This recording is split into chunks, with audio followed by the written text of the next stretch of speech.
Eles duvidaram que Lula venceria em 2002, que seria reeleito em 2006. Apostaram que Dilma perderia em 2010. Jamais acreditaram que seria reeleita em 2014. Eles erraram todas as previsões e resolveram não correr mais nenhum risco. Primeiro, deram um golpe para tirar Dilma da presidência. Mas isto não bastava. Era preciso impedir que Lula fosse novamente presidente. E foi aí que entraram em cena Sérgio Moro e a Operação Lava Jato.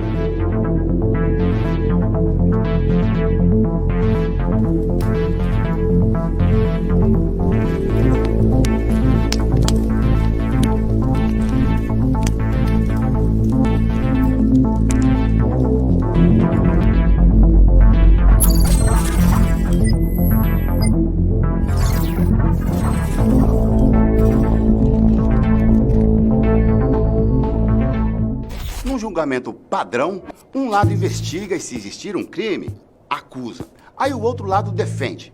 E o juiz julga, mas contra Lula, a acusação e o juiz trabalharam juntos para inventar um crime e condenar o inocente.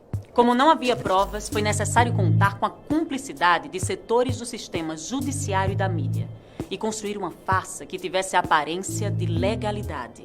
Fizeram então uma devassa na vida de Lula, com a abertura de uma série de investigações. Lula já foi inocentado em 7 delas e condenado em apenas 2 processos, o do sítio de Atibaia e o do triplex do Guarujá, ambos conduzidos por Moro e Dallagnol em Curitiba. Procurador da República Deltan Dallagnol, coordenador da Força-Tarefa da Operação Lava Jato. Denúncia do Lula sendo protocolada em breve, denúncia do Cabral será protocolada amanhã. Juiz Federal Sérgio Moro. Um bom dia, afinal. É verdade que a família de Lula cogitou comprar um apartamento no Guarujá construído pela OAS. É verdade também que a Odebrecht reformou o sítio de um amigo da família em Atibaia antes mesmo que Lula conhecesse o local. Mas havia crime nisso? Havia ilegalidade, desvio de dinheiro público ou alguma ação errada de Lula? Nenhum crime, nenhuma ilegalidade. Mas Moro e a Lava Jato usaram esses fatos para montar uma falsa conexão do ex-presidente com um esquema criminoso nos contratos da Petrobras. Em conluio, juiz e promotores combinaram seus passos, numa conspiração que foi permanentemente denunciada pela defesa de Lula. Mais tarde, a série de reportagens Vaza Jato revelaria trocas de mensagens explosivas entre Moro e os procuradores. A defesa do ex-presidente conseguiu no Supremo Tribunal Federal autorização para acessar essas conversas criminosas. Diálogos que provam a farsa das condenações de Lula e as conexões por baixo dos panos com agentes dos Estados Unidos. Ou nós estamos diante de uma obra ficcional fantástica que merece o Nobel de Literatura? Ou nós estamos diante de um caso extravagante que este colunista do New York Times tem razão de dizer. É o maior escândalo judicial da história da humanidade. Nas mãos de Moro e da Lava Jato, as sentenças contra Lula já estavam prontas e os processos eram meras formalidades. Chama a atenção, por exemplo, a rapidez com que o caso do triplex do Guarujá foi julgado em segunda instância pelo TRF-4, apenas 196 dias após a condenação de Lula por Moro em primeira instância. Foi o caso que tramitou com maior velocidade em toda a Lava Jato. Para se ter ideia, o relator levou apenas 36 dias para emitir seu parecer sobre um processo de 250 mil páginas. Seria necessário ter lido 6.900 páginas por dia, 289 por hora, 5 páginas por minuto, sem parar. E o juiz revisor fez a correção do material em apenas 6 dias. Lawfare, a guerra jurídica. Já nos seus primeiros movimentos, sempre com muito espetáculo, poucas provas e desapreço pelo processo judicial, a Lava Jato foi considerada um dos mais graves casos de lawfare já vistos. Neste tipo de guerra, ataca-se o inimigo por meio da justiça, com um grande número de acusações para inviabilizar a defesa jurídica. Em paralelo, Manipula-se a opinião pública a partir da imprensa para construir a sensação de culpa do acusado, gerando pressão social para condená-lo, mesmo que não haja provas. Desconstrução pela imprensa. A chamada grande imprensa comprou, sem ressalvas, as pautas vindas de Curitiba e se tornou porta-voz de Sérgio Moro e sua turma. Nas trocas de mensagens é possível ver como a Lava Jato construía suas ações preocupada com a repercussão que teriam no noticiário. Dallagnol. Caros, esqueci de contar algo importante. Na correria passou, mas tem que ficar restrito. Almocei na quarta com João Roberto Marinho. É ele quem, segundo muitos, manda de fato na Globo. Responsável pela área editorial do grupo, a pessoa que mais manda na área de comunicação no país. Quem marcou foi Joaquim Falcão. Para evitar repercussão negativa, fui na casa do Falcão. Falei do grupo, do trabalho e das medidas. Falei da guerra de comunicação que há no caso. Ele ouviu atentamente e deu seu apoio às 10 medidas. Vai abrir espaço de publicidade na Globo gratuitamente. Um estudo que analisou mais de 200 edições do Jornal Nacional revela como a Globo manipulou a sociedade, forjando uma imagem ruim sobre Lula. No andamento dos processos, houve uma exposição negativa crescente do ex-presidente no noticiário, que durou até o dia de sua prisão em 7 de abril de 2018. Quando começou o período eleitoral, as pesquisas de intenção de voto apontavam Lula como favorito na disputa de 2018. A Globo então voltou a falar do ex-presidente, mas, claro, de forma desfavorável. O cálculo midiático feito pelos procuradores da Lava Jato se revela em diversas mensagens. Dallagnol. Diogo, vamos segurar a denúncia do cartel para soltar na sexta ou próxima semana, por questão de espaço na imprensa, ok? Vamos deixar tudo pronto e largamos assim que o noticiário estiver mais afável. Diogo Castor. Ok. Acusações sem provas. Em uma das ações, Lula é acusado de receber da OAS um triplex no Guarujá. Na acusação, o apartamento teria sido uma compensação por vantagens que a construtora teria recebido durante os 2 mandatos do ex-presidente. A verdade é que não há nenhuma prova que sustente essa tese. Lula jamais teve as chaves do apartamento, jamais dormiu ou passou um dia no imóvel, e não há escritura ou qualquer tipo de contrato que aponte Lula como dono do lugar. E depois, com a transferência do empreendimento à OAS, acabou se transformando em triplex 164A. Posso lhe mostrar o documento? Em 2004 assinado por quem? Não, esse não está assinado. Está assinado por quem? Não está assinado. Então se não está assinado, doutor. A outra condenação de Lula é referente à reforma de um sítio em Atibaia, interior de São Paulo. Segundo a Lava Jato, o ex-presidente teria recebido a obra em troca de favores à Odebrecht durante seus governos. O sítio pertencia à família de Jacob Bittar, amigo de longa data de Lula, que por isso mesmo frequentava sim o lugar, mas como convidado. Os Bittar foram autorizados pela justiça a vender a propriedade, obviamente porque não era de Lula. Esses 2 processos guardam muitas coincidências. A sentença do caso do sítio, assinada pela juíza Gabriela Hardt, tem trechos inteiros copiados e colados da sentença do caso do triplex, firmada por Moro. Uma prova inconteste de que as decisões já estavam prontas e que não importava o que fosse dito ou apresentado pela defesa de Lula. Perícia feita pelo Instituto Delpicchia e incluída no processo, diz que a sentença do sítio foi superposta à do triplex. As evidências são as múltiplas coincidências no uso de formas gramaticais incomuns, além do fato de que a juíza chegou a tratar José Aldemário e Léo Pinheiro como 2 pessoas diferentes, quando Léo é o apelido de José Aldemário. O mais grave foi que Gabriela Hardt escreveu no final da sentença que, da multa aplicada a Lula, deverão ser descontados os valores confiscados relativamente ao apartamento. Não, você não entendeu mal. A juíza usa o termo apartamento na sentença sobre o sítio. Ao substituir Moro à frente dos processos da Lava Jato de Curitiba, Hardt manteve a mesma relação clandestina com o Ministério Público que vinha sendo praticada pelo ex-juiz. Dallagnol. Gente, importante. 1. Gabriela não sabe o que é prioridade. Há 500 processos com despacho pendentes e não sabe o que olhar.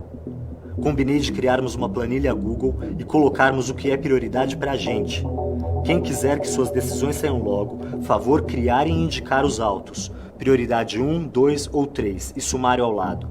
E me passar o link para eu passar para ela. Sim, o Ministério Público indicava para a juíza o que ela deveria ou não julgar, com base, é claro, nos interesses da acusação.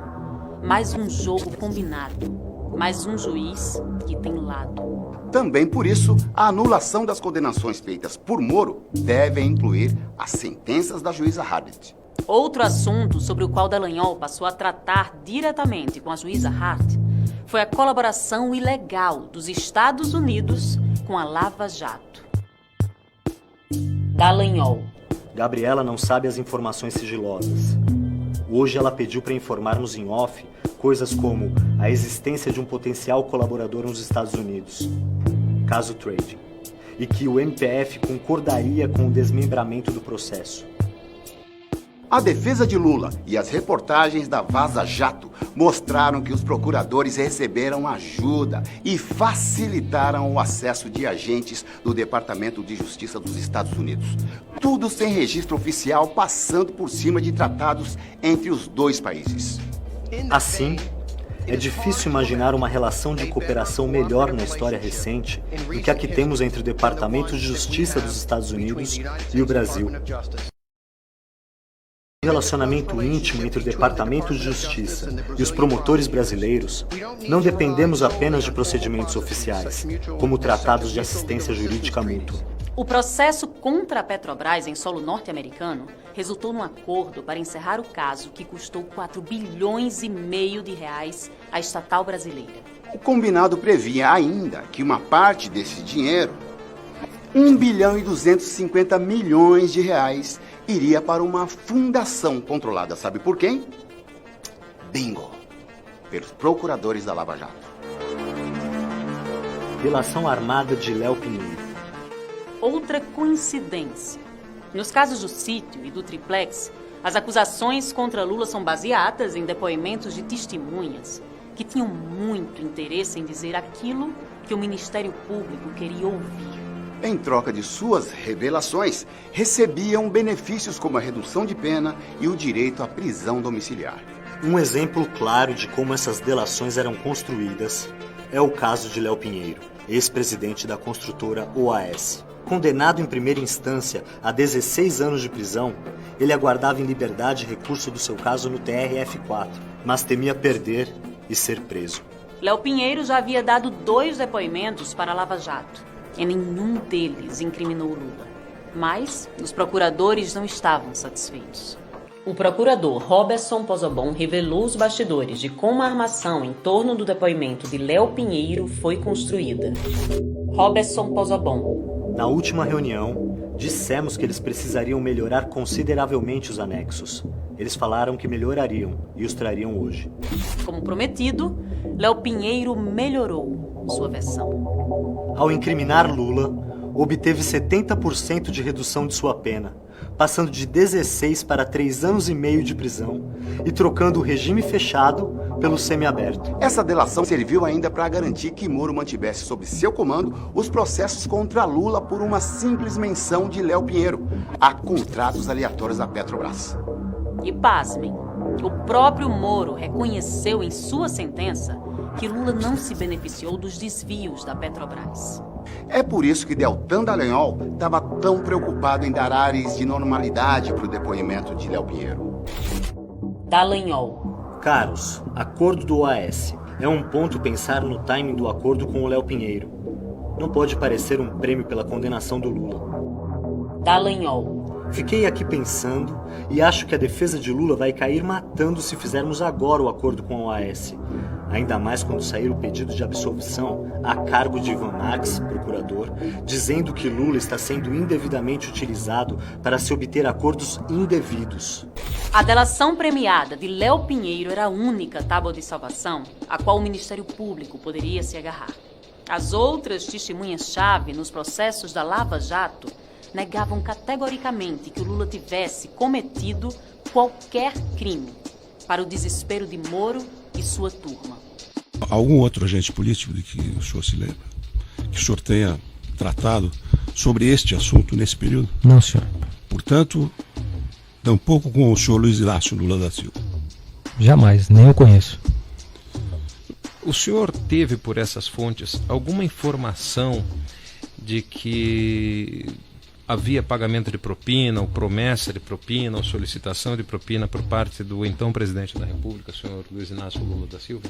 Não, isso eu nunca ouvi. Vossa Senhoria tem conhecimento, e se tem conhecimento nesse caso, eu vou querer que o senhor explique como tem conhecimento, que o ex-presidente Lula solicitou vantagem indevida em razão do cargo.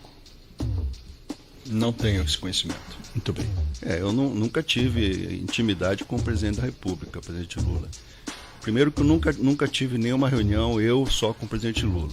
Como falei, sempre tive reuniões com participação dos presidentes da Petrobras ou da diretoria da Petrobras. E eu não tinha intimidade com o presidente Lula. O senhor alguma vez pagou vantagens indevidas ao ex-presidente Lula? Não, senhor. De onde surgiu o triplex? O edifício Solares no Guarujá começou a ser construído pela Bancop, a cooperativa habitacional do Sindicato dos Bancários. E seus apartamentos podiam ser comprados pelos associados da cooperativa a preço de custo. Dona Marisa foi uma das associadas da Bancop e adquiriu uma cota à parte que lhe daria direito a um apartamento de 82 metros quadrados no prédio do Guarujá. De maio de 2005 a setembro de 2009, Dona Marisa pagou um carnê da Bancop. As parcelas na época somaram R$179 mil. A Bancop, no entanto, entrou em crise e não conseguiu levar adiante a construção deste prédio e de outros empreendimentos sob sua responsabilidade. A OAS assumiu parte dos edifícios, incluindo o prédio do Guarujá. Esta transferência foi homologada pela Justiça com a participação e o aval do Ministério Público de São Paulo. A todos os compradores, inclusive Dona Marisa, foi dada a opção de resgatar o investimento ou usar o crédito como parte do pagamento de um imóvel da construtora. A unidade de preferência de Dona Marisa no Solares não estava mais disponível. Foi aí que Léo Pinheiro entrou no circuito tentando vender para Lula e a ex-primeira-dama o famoso triplex. O senhor ex-presidente esteve em visita no apartamento triplex 164A, condomínio Solares? Tive em 2014. Quantas vezes o senhor esteve no local? Uma vez. O senhor pode me descrever as circunstâncias, o motivo dessa visita? Não, o Léo esteve, ele inclusive já disse aqui também, o Léo esteve lá no escritório dizendo que o apartamento tinha sido vendido e que ele tinha, acho que mais um apartamento dos normais e o triplex. Eu fui lá ver o apartamento. Fui lá ver, coloquei 500 defeitos no apartamento, voltei e nunca mais conversei com o Léo sobre o apartamento. Sem conseguir atribuir a propriedade do apartamento a Lula, o Ministério Público acusou Dona Marisa de ter encomendado obras no imóvel. Na verdade, os reparos eram um esforço da construtora para atrair algum comprador, como disse em depoimento um engenheiro da OAS. Qual foi a justificativa para essa reforma? A justificativa foi que o apartamento seria feito uma melhoria com o objetivo de facilitar o interesse pela unidade, porque a unidade era muito simples, era uma unidade básica, enfim. O senhor relatou 2 visitas, o que foi dito.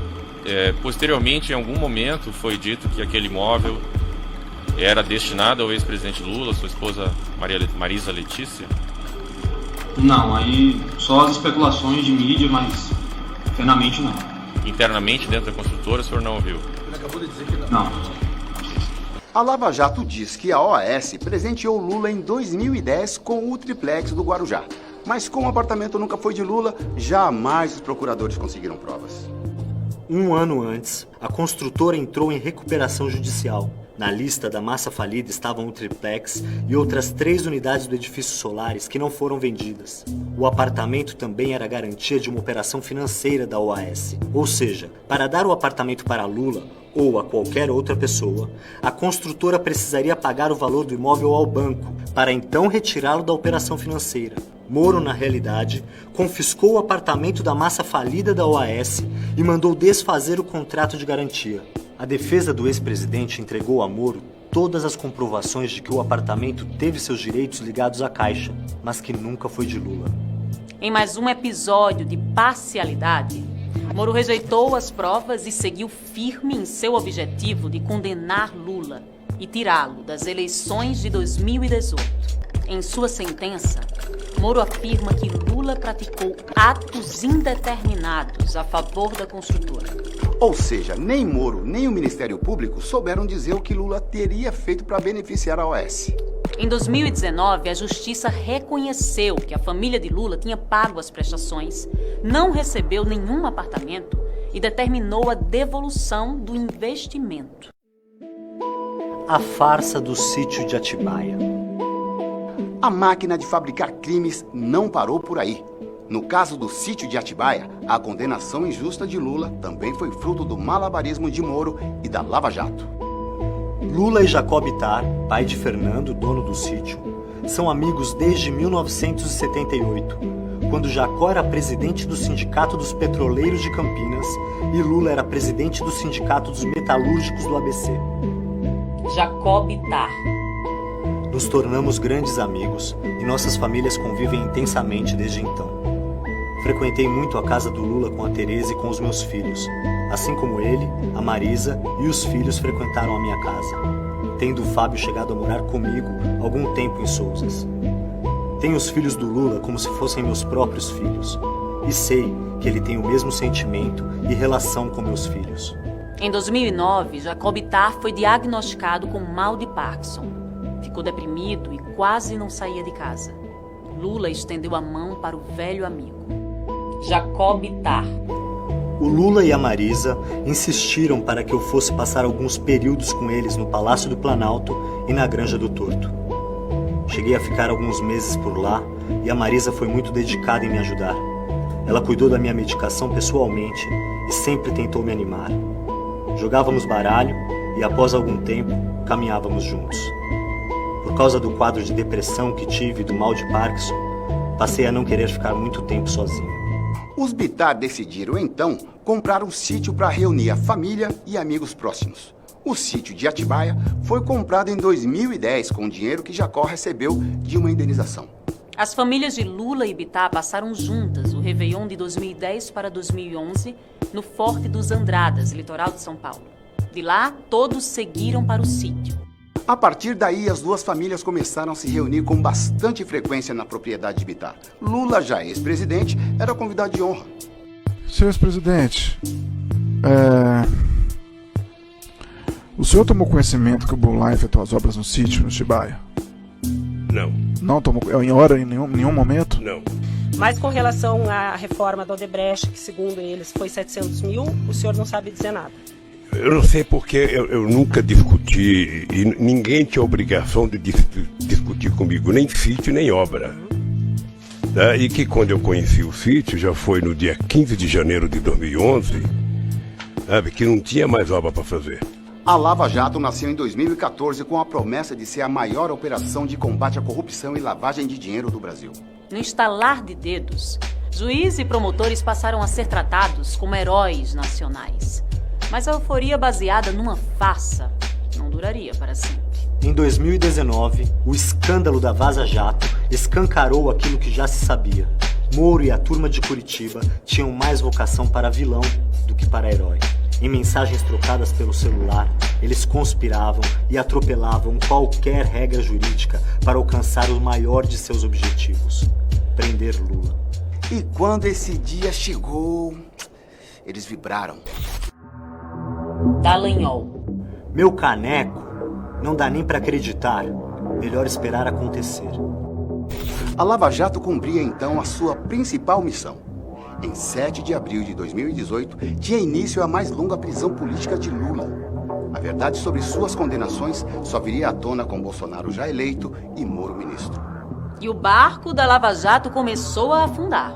Em fevereiro de 2021, foi anunciado oficialmente o fim melancólico da operação. Mas os efeitos devastadores dos crimes cometidos por Moro e seus comparsas permanecem. Eu sou refém da maior mentira contada nesse país. E graças a Deus estamos conseguindo provar Exatamente o contrário. Quem é ladrão é quem estava me acusando de ladrão. Quem fez uma quadrilha foram as pessoas que disseram que eu era chefe de uma quadrilha. Lula ficou preso 580 dias. Tudo que Lula sempre pediu foi o direito de ter um julgamento justo, isento e imparcial. Mas Moro encarava Lula como um inimigo a ser abatido. Infelizmente, não estava sozinho. Outros setores do sistema de justiça, incluindo alguns ministros das cortes superiores, foram seus cúmplices. Em 8 de março de 2021, com atraso de 5 anos, o STF anulou os processos contra Lula em Curitiba e reconheceu que Moro não tinha competência para julgar o ex-presidente. Com a decisão, Lula recuperou seus direitos políticos. Mas isso não é suficiente.